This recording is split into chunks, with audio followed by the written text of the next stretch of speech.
Hey gang, we got a new partner we're excited to tell you about that's doing something really unique in the game. As you know, we spend a lot of money, thousands of dollars a year for our kids to play the game that they love. But what's the game plan when something goes wrong and they get injured or something ends your season prematurely? You might get shortchanged financially when it comes to those registration fees that you've already paid. So to help protect your team registration fees, Get Palmy has created the Season Saver, which gives you peace of mind insurance. With Season Saver, parents like you can recoup unused team registration fees if any injury or illness keeps your kid off the ice. That's not something I've ever seen offered before. It covers players up to the age of 26, so don't worry, y'all fit into that category, and can pay up to $25,000. Their Season Saver plan really can come in handy since most of the teams don't have a refund policy. It only takes about 3 minutes to sign up, and they insure multiple sports. Check it out at getpalmy.com/OKPH. Again, that's GETPOMI.com/OKPH to check out the plans for Season Saver today. It's a really great idea, and we wanted to share it with this audience, which we care about so much. Thanks for taking a listen to that. We hope you check them out and enjoy this episode of Our Kids Play Hockey.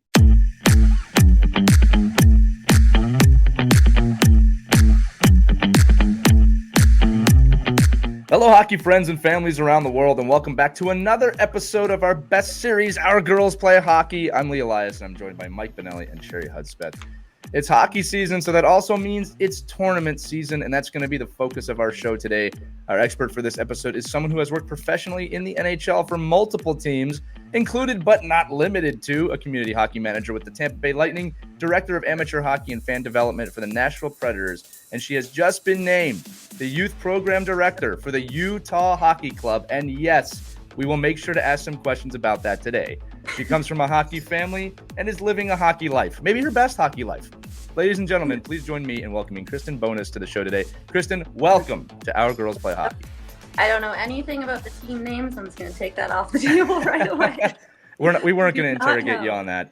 I'm willing to wait and be patient for that. I don't think that's something that needs to be rushed. But since you brought it up, let's start with the question everyone is wondering, which is not the team name. We all know it's the Yeti. So let's just get this. I'm not going to comment on that. Mike can jump on that. They can make it at the last second. I watched the Washington Commanders go through this. We're not going to get you on that. The question though that I do have, you just started a new job in a new NHL market with a new NHL team, the Utah hockey team. Talk to us a little bit about the excitement of that situation, and what is the early days like of diving into youth hockey into a new market like? Honestly, it's been an unreal experience. It really truly has been a dream come true. It's kind of crazy. So you mentioned I'm from a hockey family. I was born in Winnipeg when the Jets 1.0, and then I was an intern for the Coyotes, and then now I'm here. So it's really cool to have all three different touch points. But it's been electric around here. It really has. The excitement's really growing. The fan base is huge. Like Monday for our preseason game was incredible. That's awesome here. Lights on ice intermission. So the kids were thrilled. I think the parents were even more excited. But you can tell that hockey's really going to grow here. The Jazz has the #1 youth program in the NBA, so I'm excited to emulate that. Sorry, right. Sherry. And grow the best youth hockey program in the league right here in Utah. Sherry is a very competitive person, and I'm not going to lie to you. I love that you just said that, because that's going to make this an even better episode. We share a border now, so I'm going to creep up to that border with my ball hockey. It's about the kids, friends. It's all about the children. Go ahead, Sherry. Maybe you go out of it. Yeah, good morning, Kristen. Thank you for being here, and welcome back to the West. So that's awesome that you're here. I'm excited that you're here and above us in Utah. So prior to Utah, you're with Nashville for multiple seasons where you oversaw growth of youth and girls hockey in Tennessee. Can you talk a little bit about growing the girls hockey in that market, and tell us what were some of like the challenges and opportunities that you had like in Nashville, and then how it kind of compares to what you're going to do now in Utah? Yeah. So I started in Nashville kind of at a interesting time, because it was right after COVID, and so we were trying to build back our programs. Obviously, youth sports were one of the first things to go when COVID first hit. So building everything back up was the main priority. We did have a girls program in 2019, but we hadn't had anything since. So that was a big priority for me, just to jump right in and start just providing as many opportunities as we can. And I think that is kind of the best part about working with girls and their families, is they're just thankful Like they want any opportunity they can get. They want to be together. The families especially want to be together. So we kind of tested the market a little bit with what we could do. Obviously did some learn to play some ball hockeys, did a lot of try it for freeze. We built an 8U, 10U team, which was only a 6 or 8 week season. So it was really quick, but it was really well received and the parents loved it. The kids loved it because they were in youth league before. So it was just nice to be in a locker room full of girls. And then a big project of mine was we started a middle school hockey league, which was really fun. And so I was pushed really hard to put a high school girls team in there, which we did bend the rules a little bit, but it provided the girls an opportunity to play and to play together. So I called them the Elwoods of hockey because they just woke up one day and was like, I want to play. So they're all in high school and they just jumped right in. They had to borrow a lot of gear. We used rental skates, but they loved it. And I told them every day that they were what everything is right about hockey. Like they loved it. They tried hard. They came with full effort. The parents were a dream, which you never really hear in youth programs. They were an absolute dream. And obviously the coaching staff was incredible too. I learned a lot from them. And so that just really built up the passion again. And then that's when we wanted to build Preds Girls Classic and obviously working with the junior Preds. I was their president for my tenure there too. So doing whatever I can to support the girls and their families was my main priority. Yeah, so you've been in some great locations, and today we're really trying to talk a little bit about tournaments. And I think could you just really talk a little bit about diving into those tournaments, what coaches and managers, and we're looking for destination tournaments. What makes a good girls tournament in your opinion? I think a lot of it is the execution, right? The scheduling, the planning, but also the communication when it comes to not only the rink staff, but also the coaches, the management across the board, just so everyone's on the same page and there's no surprises. Preds Girls Classic was a baby of mine, and I wanted to make it something unique and something that wasn't really done before. So we added in a Saturday night skills competition, which was a lot of fun because so in that arena, there's 5,000 seats, and we're telling the girls, okay, be ready for this time, line up, we're going to hit the ice. The coaches were falling behind. And when we walked in, it was like Miley Cyrus blaring, like thousands of girls were screaming. It was just an incredible environment. And I think really got the crowd going. Obviously, the girls were excited on the ice. And Sherry can speak to it because she was there for it. It was just a lot of fun. And I think that is a big part too of what I want to accomplish with girls with our programs, is include that social side too, which is really important not only for the girls but also for the families too, so that they can get together, they can speak to one another and talk about what works in their market, what doesn't work, what they can use some help with. So during the skills competition we also had a dinner so the parents could have dinner, kind of mingle with one another while the girls competed. The second year we brought in, her name is Harper Grace, and she has like an online bullying campaign. So she spoke with the girls, she sang the national anthem, and she kind of stuck around. So obviously the girls were excited to have a country music star there as well, but also to have that platform that's so important for girls that age from 12 to 16 is, the online bullying and just how to catch it and also stay away from it. The Preds Classic, I've played girls hockey. I coach girls hockey. I've gone to hundreds and hundreds of girls tournaments, and that was by far one of the most organized, best, well-run tournaments I've ever been to. A lot of thought went into the prizes, the social, a lot of the stuff that you guys did. I'm just a fan. It's something I wanted to take back here of how we can make girls hockey better. I know you had the junior Preds, you have both very good boys and you were there girls and boys hockey. For the junior Preds girls tournament, is there stuff that you had you can talk about the social aspect? Is that stuff that you do on the boys side too, or do you find it's more important in the girls tournament side? We're trying to add it in. It's what's hard too is finding the time and being able to block out that part of the section when they're already so jam packed.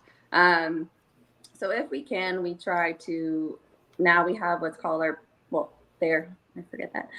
Freds and Pritzels trailer. So it's a gaming trailer that they'll set outside. They'll have street hockey playing, like a slap shot radar gun, EA game sports. So again, it kind of incorporates that social side, but they don't exactly need to take time away from the schedule, which was the hardest part with Preds Girls Classic, but we made it work and everybody was really flexible for it because it was so important to have.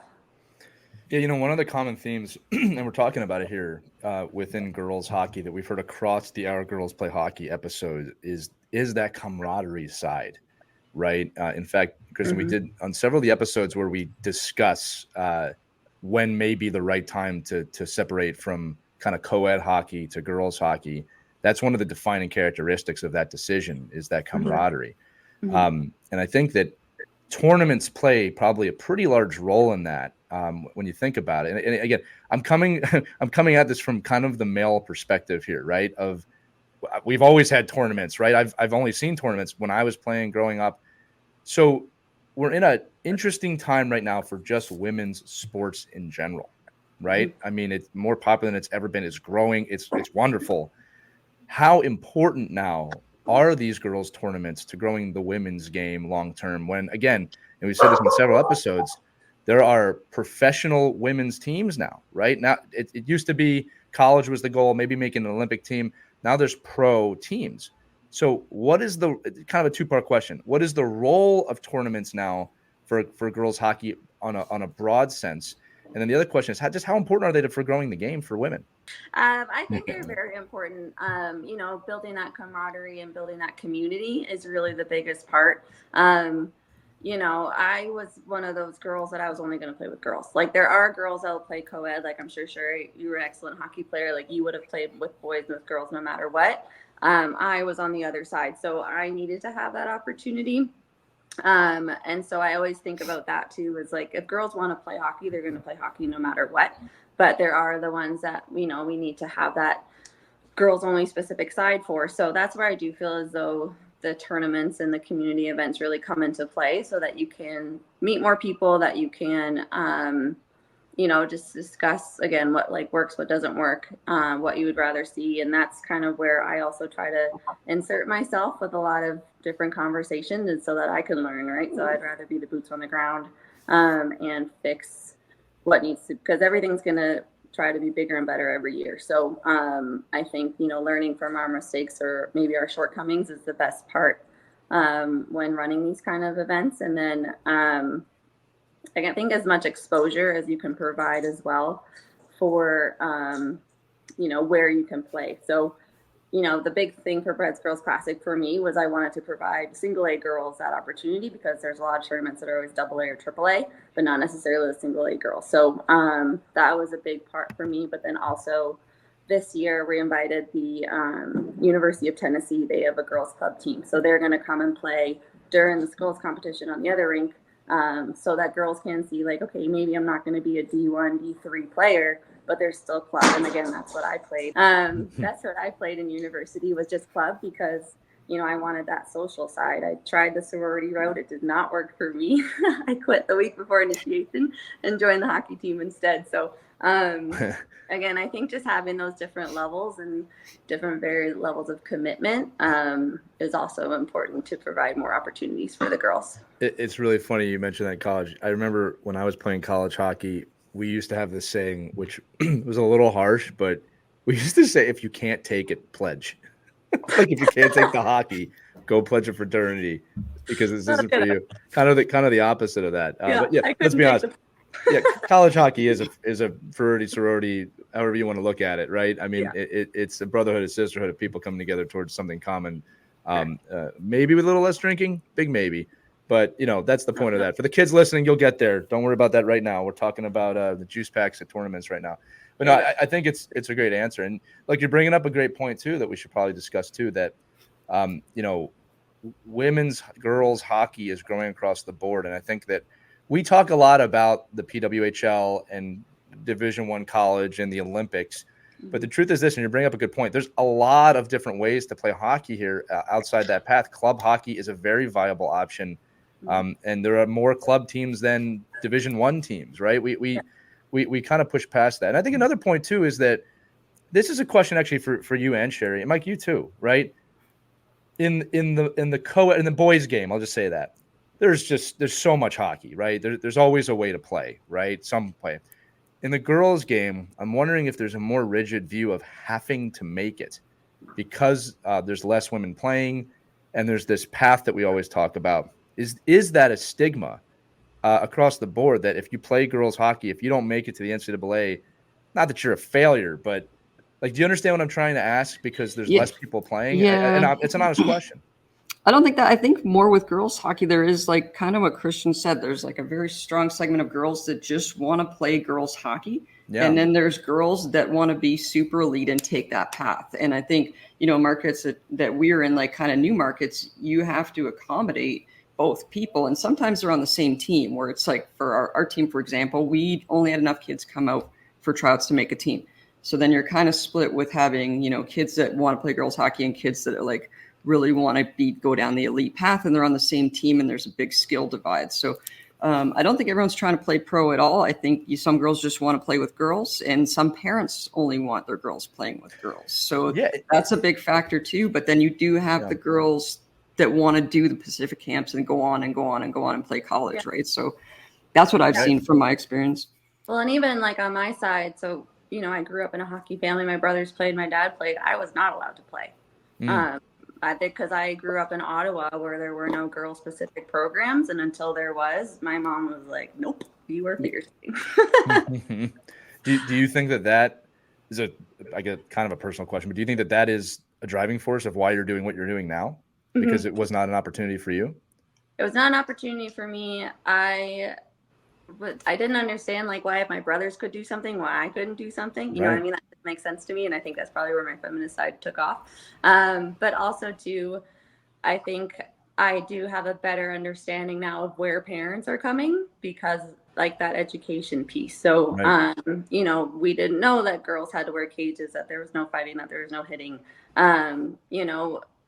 I think my parents just saw my brothers were sometimes a target on the ice. And so they were just nervous that was going to happen with me too. So, I think, I do look at it a little bit differently. And that's kind of probably where a lot of my passion comes from, is being able to provide girls the same opportunities as boys. Yeah, and I bring that up just because I think that's important to discuss as well, that the people, especially all the women trailblazers we've interviewed on this show, all have a reason, right? And there's a driving force there.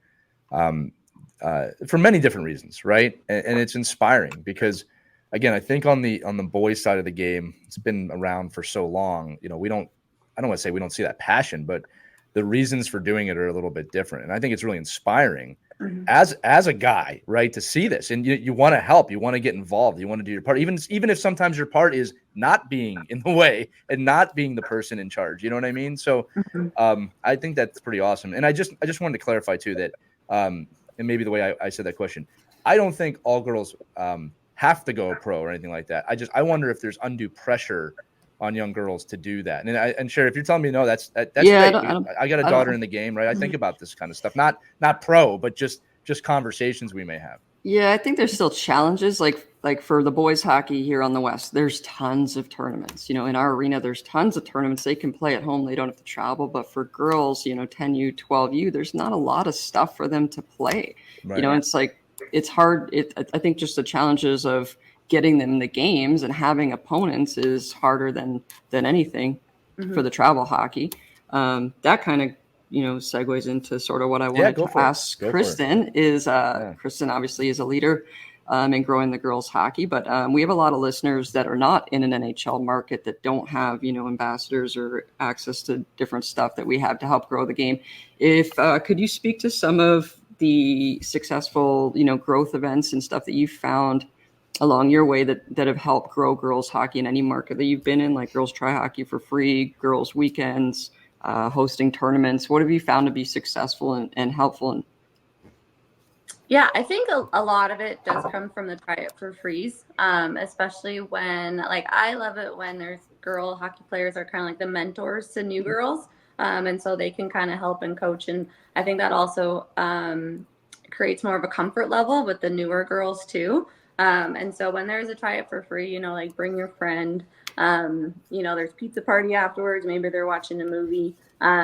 but I will say some of the most passionate hockey people that I've ever met are the ones in the smaller markets that know that they have to fight for their kids, that they have to fight for their programs, and they are willing to do whatever they can to be able to provide the same opportunities for not just girls but boys as well, and even in the adopted space too. I think, yeah, they just definitely want to be viewed at the same, and as they should. So I would say the most successful definitely are the Try It for Frees. And I loved hosting ball hockey, especially, obviously in schools and everything like that. And I've always found that from my teaching background, that whenever you bring a new sport into the mix, girls kind of take off with it because, it's not the basketball or the soccer, or the football that boys traditionally grow up with. So when hockey is a new sport for everyone, girls take it and run with it. And I love it because they just can see that it's an even playing field at the start, So, yeah, I would say as many ball hockey clinics that you could run and Try It for Frees, at least get people excited about the game. You might not make a new hockey player, but, you might not make a new fan. Maybe there's someone that wants to help out on the bench, a scorekeeper, there's different avenues that they can take to still stay engaged. A lot of that stuff is just so fundamental, to growing the sport and obviously growing the women's side. Would you say that it's more challenging, or what are the challenges, I guess, being in Utah and starting a thing from scratch or inheriting, programs that are already in place? I mean, can you compare and contrast, kind of what you're in for? Yeah, I think I'm still in the new phase of that, so I'm still learning. But, our big stance right now is we don't want to step on any toes. And so there are already 11 rinks that are around, so we want to support them. We want to do whatever we can and not be viewed as the competition because, again, having the Utah umbrella, it all falls under us, but we want to be able to provide that support. But yeah, I think we've talked about even, trying to support what Arizona has tried to build and bring it up here. We'll probably, it's not recreating the wheel. A lot of it is doing the same kind of events. But I think the biggest thing that we have to remember on our side is not about the numbers. You don't have to hit 40 kids on the ice in order to be a successful program. If there's 4 or 5 girls, great. They're going to have fun. They have open ice. They're going to still love the game. And so if you don't have that number limit, I think that also is really important because no matter what, someone's going to fall in love with it. So it's not a numbers game at all. They're a passionate market up there. I know we taken our VGK road trip through Utah, and I've done work with Learn to Play in Utah before you guys arrived. And it's a passionate, educated fan base. There's a lot of associations and a lot of players there. So just looking forward to watching you guys. Yeah, thank you. No, that's what I'm really excited for. And yeah, everyone that I've met with or spoke with, just can't wait to get something going. We are at a little bit of a handicap because we don't have any gear. We became a team in April, right? So nothing's really ready yet for us to distribute. We don't even have jerseys yet to sell. So we're going to be creative with what we can do for the first couple of months. But, I thrive in chaos, so I'm pumped for it and can't wait to get it all going. When I look to the future here, and I know that you are entrenched in everything being new, but I do want to try and look ahead a little bit. The young women and boys right now that are starting, right? The Learn to Play programs and the first time that we're in Utah hockey, it's not going to be long before they're not little kids anymore, right? They're adults and they're going to be this foundational point for this new hockey team. Yeah. You think about that as a legacy at all from, I guess, your position that you're creating? We always talk about lifetime value of a fan. Mm-hmm. Well, this is different for you, right? The lifetime value of the fan starts today, right? Yeah. And again, we know the team has a history, and I'm not negating that history in any way by saying this, but you're in a new area and there's locals there that we're not in another state, right? Mm-hmm. So can you talk to me about that a little bit? And if I'm not mistaken, the Olympics are coming there. What about, is it just 8 years, 10? Yeah. What year was it? 2034. Right. So now you have, and again, I know this is far away, but now you have this roadmap to the Olympic teams playing there again, right? In some time. Does any thought go into the macro here? Do you think about that legacy? Do you think about those Olympics and what this may look like at that point? Nope, but now I will. That's it. We're making you work here. I know. Yeah, I'm gonna start writing some notes. No, honestly, obviously, yeah, we can rely on the excitement of everything, but we still want to build the hockey fan, still want to build a knowledgeable hockey fan and the educated side. Like Cherry just said, there is already a really strong base here. Yeah. And thankfully, like the Jazz has such a good imprint already on the community that I know that Ryan Smith and the company is going to just catapult hockey as well. So I'm really excited for that. And again, on the adult side too, like you had brought up, another passion project of mine in Nashville was we did a women's learn to play.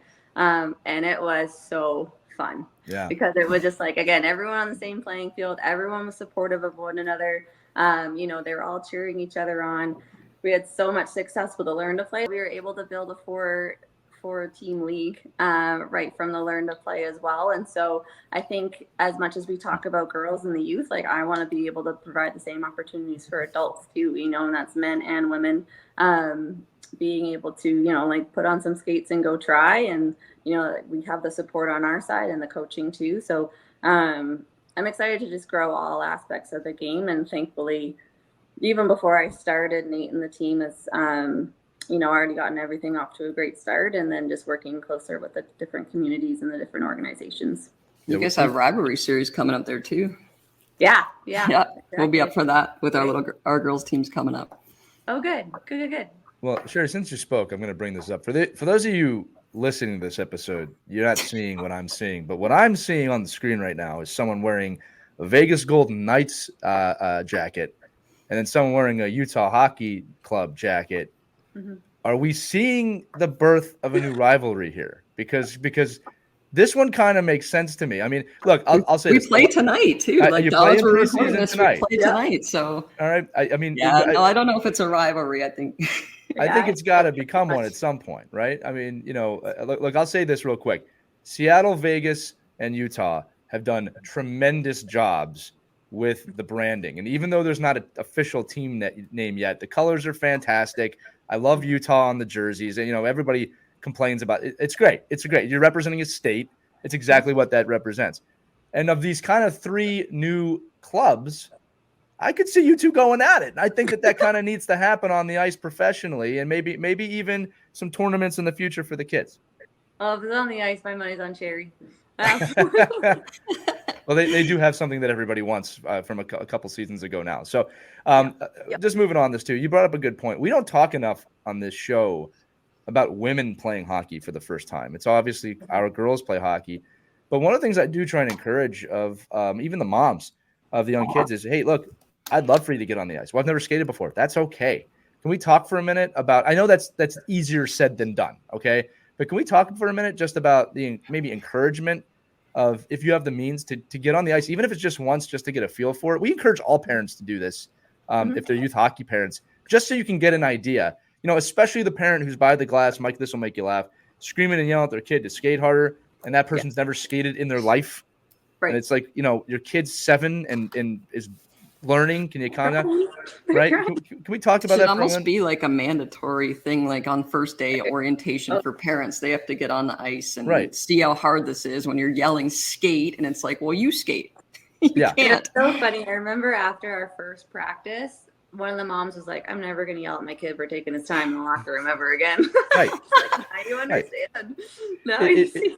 It's one of those things. Go ahead, Mike. No, it's absolutely true. I mean, it's almost, you have to, be in that situation and understand that the how hard it is on your muscles, how hard it is on your, balance, your ego, all of that stuff, right? So there's all of that falls into play, and it's awesome that you're doing these learn to play opportunities for parents. Because it helps them become part of the game as well, which is huge. Yeah. Oh, yeah. And it was really cute. The last day we had a scrimmage between the two groups, and like kids were coming out with fat heads. They had signs. They had noisemakers. Like it was just really cute to see the story flipped, and the kids were cheering on their moms, just trying, and they were just so proud of them and appreciated that they wanted to be part of their world. And that's what I also noticed too, is that. The kids were just thankful that they now had something else that they could bond with their parents on. Yeah, we might have to have a new show, Our Parents Play Hockey, or something like that in the future. Kristen, I do want to ask you this. Let's talk to the kids that listen to this show for a minute. We do have a lot of young kids that listen to the show. Okay. And I want you to talk directly to them. And again, it's young boys and girls, but I really loved your story about not being able to play and then how that passion drove you. Could you talk to the kids a little bit who are playing this game about the importance of passion and maybe buying into that passion and that being used as a part of the journey, right? To getting to whatever you want to do professionally in the future. Hmm. Right. Yeah. So right to the children. Well, honestly, I think you just started me off on a good foot there. It is to truly find your passion. I changed my major 4 times in university. I was a teacher in my past life for 6 years, needed a break from that. So that's when I turned to hockey. So I think it's finding your passion and not being afraid to reinvent yourself.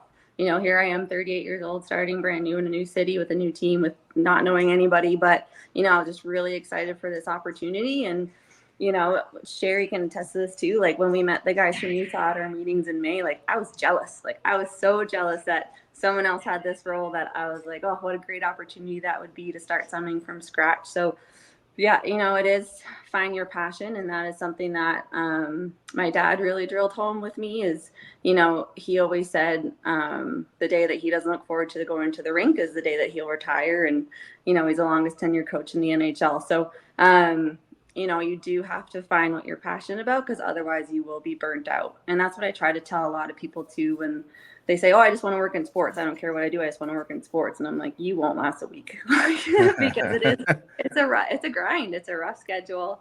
And you're kind of thrown different ways that you're just not expecting. But if you love the game and you love what you do, you don't think twice about it. So, and it is hard to find your passion. It is hard to find what you want to do when you wake up in the morning. But once you do, you really got to hold on to it and just try to grow and just try to find as many opportunities as you can to continue to develop that passion so that you don't get stagnant either. I think a lot of stuff too comes out of past personal experiences, right? It's like I was a little girl. I played girls hockey, played with boys. It's like you can take what you went through and make it better. And now we're in a position where we can make it better. And it's Absolutely. a lot of the programs and stuff that I create here with Vegas is just based on my past and stuff like either I could do, I couldn't do, I liked, someone else did it that I liked. And it's just giving back to the game and just making stuff better for other people. So. Yeah, I think a big part of this too, and you're both bringing it up. And Kristen, I love that you said, hey, I had another life. I was a teacher, right? We'll dive into that in a second. But I do want to say that you moved majors. You tried different things. I think for the kids listening, look, if you're listening to this show, you love hockey, right? You're not listening to a hockey podcast as a young kid because you don't love the game. But the only way you're going to find passions, and believe it or not, you can have more than one. It happens. Finding that passion, you've got to explore, and you've got to make sure. And again, this is a hockey program and a hockey person saying this. You are not just a hockey player. That is not the only thing that you are. And you need to explore other interests and other things to learn what you do like and don't like. I've always loved the metaphor of if you only eat vanilla ice cream your whole life, how do you know you don't like chocolate? How do you know that's not going to be a great flavor if you don't ever try it? So, Kristen, back to your point, and Sherry, yours too. You've got to try different things, and there'll be points of your life that you were very passionate about something, and then suddenly you won't be. That's absolutely okay. But when you find it, and I mean the thing you are really passionate about, and Sherry, Kristen, and Mike, and myself are all living examples of this, you will easily put the work in. Kristen is right. Working in pro sports is a major grind, but the passion is what pushes you through. And even when you hear us on this show sometimes complaining, it's because we love it so much, right? You can't pursue something if you don't love it. There's nothing against day-to-day jobs. There's nothing against working 9 to 5 to make a living. But if you find your passion, you should pursue it. I think Kristen, you, Sherry, again, Mike, you're all living examples of that, right? And I think that, again, to the kids listening, Kristen, I'll bring it back to you. It's important. You said it. You did another job, and you still found your way back to the game, right? So just echoing again, the need to try different things at a young age. You are not just a hockey player. Yeah, no, it's true. Absolutely. And that's where, it is important to continue just to keep moving forward, right? And I think that's also why we are in sports and why we love our job being in sports is because it should never be the same the next day. Right. You got to keep moving Never forward. is. Keep progressing. Yeah, you got to keep progressing. when you get stuck and stagnant is when you fail. So continue to move forward, and then also, being able to experiment. If you try something, you don't like it, you're not stuck there forever. Right. It's also having that courage to be able to move on. And again, just try something new. Now, here's an interesting question that you spawned. You were a teacher for many years. What aspects did you learn as a teacher that you wish you could shout to every coach, to every parent, from an educational standpoint of, it's really this easy? Well, I did this for 7 years, and we just don't know this in the hockey world. Chaos is okay. That's a good answer. And I think actually I just watched an interview with Wayne Gretzky where he talked about, the game's kind of dying a little bit with just the overflux of academies and camps and structured practice where like you don't necessarily go out in the street anymore to play with your friends, or you don't go on the pond anymore and just, pick up a stick and make up plays and you're the announcer in your own head, and I think it's we need to bring back that creativity and also encouraging that with kids too, so that it's not so drilled in. Your whole day is planned from the time you wake up to the time you go to bed. I think there is a time when that can come into play, absolutely.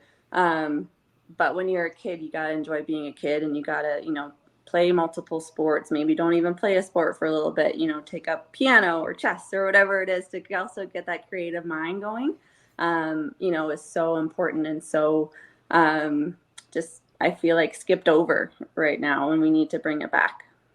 Yeah, I think we've said it before in the show. We know exactly the clip you're talking about. The creativity is a skill set, and we're not developing it like we used to. And when we coach our kids, we say, we're giving you parameters for this drill or for this system or whatever it is that we're teaching, but you have to be creative in that system, right? And I imagine just kind of closing this episode out, as a tournament person, you have to be very creative because that is just pure chaos. Tournaments are just pure chaos, from the drive to the hotel to the games to the standings to the rule break violations and the seventh tiebreaker that no parent believes should be the seventh tiebreaker, right? There's just a lot of chaos on that, but that's how you navigate those waters. Mm-hmm.